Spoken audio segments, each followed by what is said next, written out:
Welcome back, Attack! Games.my.com and Obsidian Entertainment have given me a really great opportunity to play and show off some of Armored Warfare. But please, remember this is an early product, early alpha, yada yada, and nothing is final. But hopefully this will at least maybe tease you guys just enough to get you hyped or decide if you're gonna stick with World of Tanks. So yeah, referencing World of Tanks, that's probably something I'm gonna do throughout the whole first impression, because honestly Armored Warfare is kind of created in the vein, or possibly in the shadow, of World of Tanks, but with a few changes that make it really interesting, or hopefully will interest people that are both World of Tanks veterans, and also just complete newcomers. So yeah, one thing that I'm really interested in Armored Warfare is that they have PvE. So yeah, Armored Warfare is going to have hopefully challenging missions that can be tackled. I guess you could go alone or in a squad that'll give players an alternative to grinding out online matches. I personally didn't get to play this, but that's something I'm looking really forward to, and I'm really glad that a lot of these multiplayer games are including PvE side of things. If you are a die-hard competitive player, you just want to play multiplayer, you just want to wreck noobs, know that this game will use a matchmaking system with tiers and different vehicles coming into the equation, you know, for balanced play, just like World of Tanks, guys. So if you want that World of Tanks competitive feeling, the matchmaking is going to feel extremely similar. So one thing that I can say right now is that the UI is really a lot cleaner than World of Tanks, and I really appreciate it, despite, you know, the glaring similarities to World of Tanks.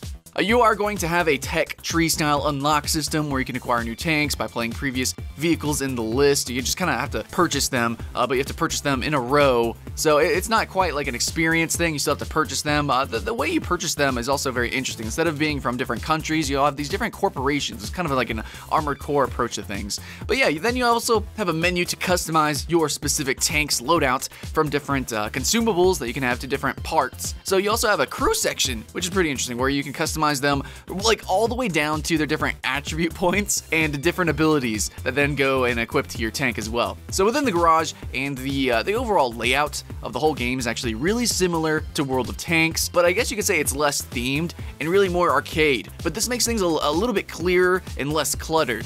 And I really like that. I think it's direly needed, especially with a game that has so much information that could potentially be bombarded to the player, such as all of this customization. Yeah, I think where games like Robocraft and Gear Up are aiming for like a casual crowd, Armored Warfare looks like it's going to be centered on the niche that World of Tanks and War Thunder have cornered. Its customization's really deep, but not as openly obvious or cosmetic as Robocraft, with a focus on trait for crew members, part choices like that, like we see in latter games. So however, there's a lot of mechanics that are simplified versus being more complex, like in these games, such as aiming, right? It's easier to control the RNG mechanics, and it's a lot more obvious for new players as well. It essentially works the same as World of Tanks, but I think it's just a bit simpler to understand and a bit simpler to control. Overall, its graphics should turn out really well since it's using the CryEngine, but as we've seen with some other free-to-play CryEngine games, we might have a case of really ugly low quality and epic high detail, but at a huge performance cost. Luckily, this is the kind of game where the trimmings are really just that, and not necessary for comfortable or even competitive play. Really, still guys, I hope to see that this game at least looking better than World of Tanks and then still performing better, because it is using the CryEngine. I really want that performance and I really want that eye candy.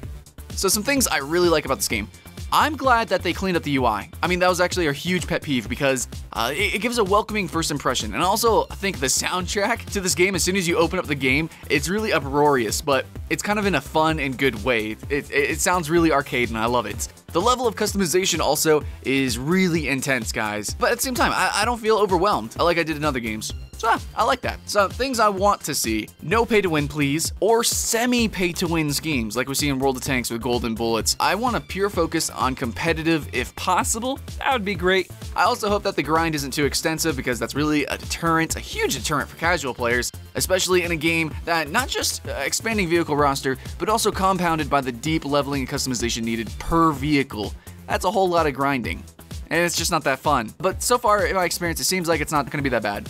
Overall, I'm kind of excited for it. You know, I'm going to admit that I personally have a negative bias for World of Tanks, despite my max account with all vehicles. I played a little bit of World of Tanks, guys. But so I hope this game can fill its place well, at least, or maybe even carve out its own unique niche. That'd be cool. I'm interested in your thoughts, though, Attack. Will you be trying Armored Warfare, or are you going to stick with World of Tanks?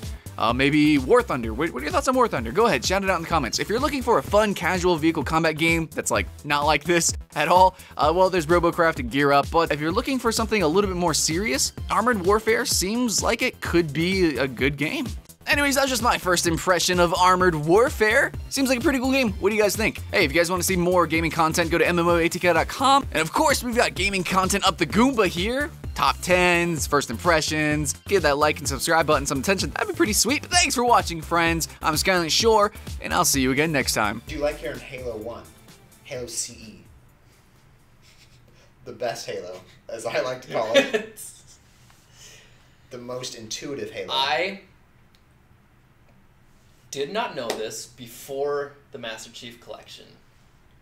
I fucking hate Halo 1 with a living passion. What a bad fucking game. I mean, you play half the game, it's new levels. The second half of the game... Oh.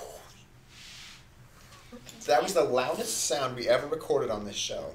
Oh, I see it. You broke it.